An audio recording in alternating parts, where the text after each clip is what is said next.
Good afternoon. Welcome back to the Smart Travel 2020. We have now switched to English. We could switch to some other languages like Spanish, for example, but we prefer to keep it in Portuguese and English. So we are going to introduce the next speaker, Federico de Arteaga Vidiella, and he's going to make his presentation in English. Federico is the leader of the Tequila Smart City project and the Ruta del Tequila. So welcome, Federico, and the stage is yours. Thank you. First of all, to handle over tourism, what you have to do is to know how to manage the flow of people, because faced with situation of security, control, order, or a pandemic like the one we are experiencing, it's necessary to moderate the flow of tourism, because that's a very important thing to have in all destinations.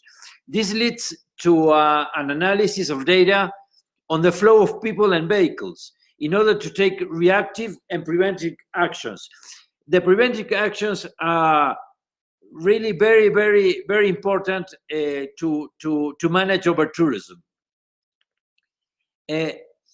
What do we have? We have information technology. We use it as a tool to analyze the pedestrian and the vehicular flow, to perform flow projections, and to generate real-time and preventive alerts. We have cameras that are detecting in real time people and the direction they are going, how are they moving, and the parked cars. So thanks to the IT infrastructure in Tequila, we are able to collect the number of vehicles by type, if it's a bicycle, a car, a truck, or the number of people per street. We are monitoring all of this. For example, in 1 month, the number of vehicles in Tequila last month was 16,000 vehicles, and the number of people was 125,000. This is per month. And we have real-time and warning notifications, because to manage all these kind of flows, we have to have the warning notifications, so we can take decisions rapidly. And the real-time measurements of pedestrian and vehicular flow allow to set thresholds and warnings, and we can project projections that provide preventive notifications on a weekly basis. And of course, we can do it in daily basis, because all this data is in real time. But one thing that is important is that 1 week earlier of every weekend, we have all the preventive notifications, and we know how it's going to flow tourism and the vehicles. So we can, with all the municipality, organize how we are going to manage this kind of flows. And this also allowed to us to deconcentrate the density of tourism and local population, establish traffic of vehicles and people, and the benefits are compliance with sanitary regulations. Right now, that's very important about the pandemic, tourism protection, and carry out events with the necessary precautions. That's very important, because in Tequila, there are all the weekends, as in most of the destinations in Latin America and in Mexico, plenty of people are coming all together. So we have to take the precautions to have a real experience for those people. I want to tell you our success story. In September 15 and 16, in 2020, we have a great challenge, because these are the really dates that Mexico travels, because it's the day of the it's the most important date in Mexico history, and it's what we call the grito, o sea, the independence of Mexico. And with the help of our information systems, we were able to calculate and analyze the traffic and the pedestrian flow for the latter. Safety distance was taken into much account.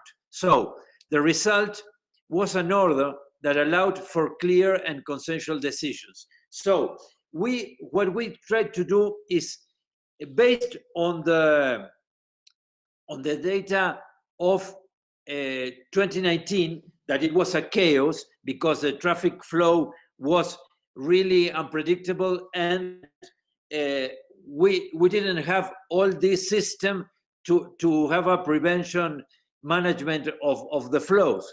So we analyzed what happened in 2019.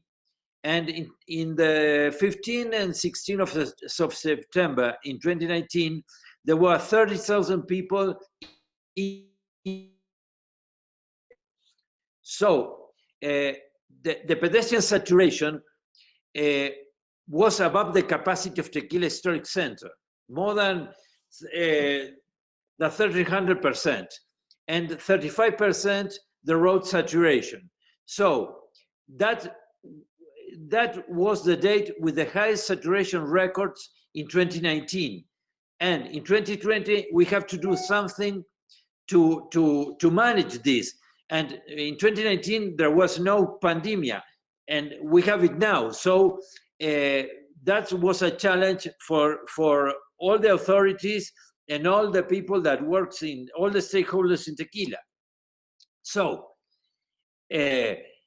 what we have done, we based all our prevention on mathematical models.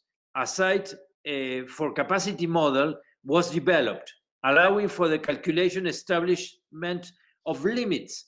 We have to limit the vehicular and pedestrian flow this year in September 15 and 16. Obviously, we have the real-time notification. Our alert system was in real time and allowed us to notify the authorities, the municipal authorities, at the very moment in which there were spillovers in the current capacity limits. We have yellow and red zones, and we were measuring in real time what was happening in Tequila. All the notifications were via email and related to the exceedance of the current capacity. And a series of meetings were held with the local authorities, because in the implementation of this kind of manage of the flow, we have to agree with the local authorities what we are going to do with the tourists, what we're going to do with the vehicles. So we have a series of meetings with the authorities and the Council of Tequila, where different solutions were developed to improve the management and to reduce the risks when Tequila it's over its capacity. So the main objectives were city planning measures, to use different government offices to maximize the reach and capabilities of the solutions, to develop a strategy to involve the citizens of Tequila, and that the plan developed could be used in the future and for different dates throughout the year. What were the measures developed with the Tequila City Council in implementation? The road flow based on the results of the information system.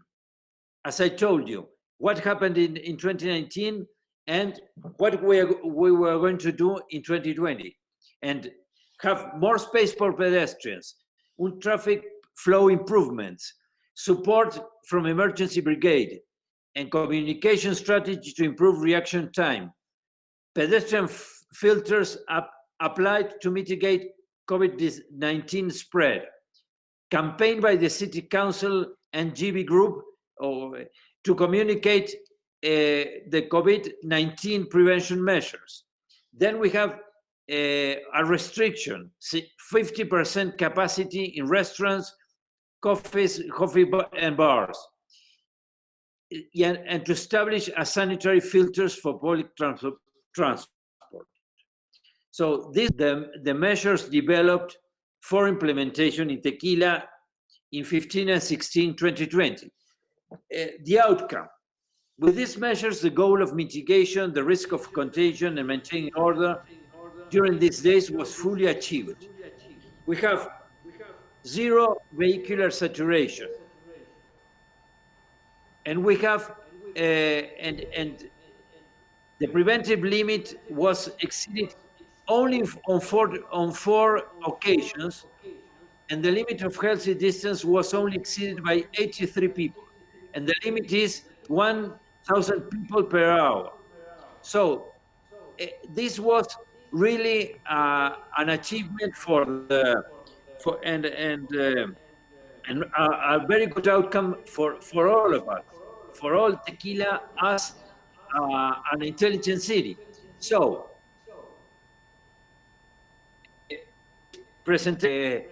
one of the great problems of any destination is managing its capacity so it does not generate over-tourism. That's one of the, being able to manage in real time implies respecting the residents, taking care of the city, providing an experience to the tourists, and not dying of success. So technology, information, organization, respect among all stakeholders, and a mix of prevention and reaction with strong political will makes it possible. So, thank you very much. This is our blog, and this is our social media. So if you can contact us, you are very welcome. Anyway, it was very clear in your exposition and your speech that you have a very well structured project right now in Tequila. I have just one question, and we can close your content. What is your message to other destinations which has the same, you know, I believe most of the people knows tequila for the drinks, of course, because it's a global drink, but they don't have the knowledge or the feeling what is really living in tequila and how the tourists are flooding the city for some years until now. So basically there are other destinations that have to deal with this around the world. Do you think the technology and the strategy and the public-private partnerships that are requested also to be part of a solution and everyone wins, this is can be a message to everyone that is dealing with also with some problems related with over-tourism and some problems related with a lot of people traveling to that destination? Yes, thank you, Victor. It's exactly what you are saying. We have to deal with this over-tourism that is always a potential risk, and we have to respect the residents, the tourists, and the capacity of the destination. So all will have a great experience. And technology allows to have a real dimension of the problem. And we can prevent and we can react. It's really better to prevent, but sometimes we have to manage this, and all the stakeholders has to be involved in the solution. We had a great challenge, but the outcome was very, very satisfying for us. And we are the information system of Tequila. We think it's working. We have a council in Tequila that all the stakeholders participate, and the authorities are very conscious of this kind of problem, and we don't want to have overtourism in tequila. So we are trying to do all the actions that will allow the tourists to and the residents to have a real experience in tequila and to feel safe and to feel fine in tequila. And so we are working on that. And thank you very much for the invitation. And I invite every one of you to come to tequila when this pandemic is over, so you can really experience the beauty of this town. Thank you very much.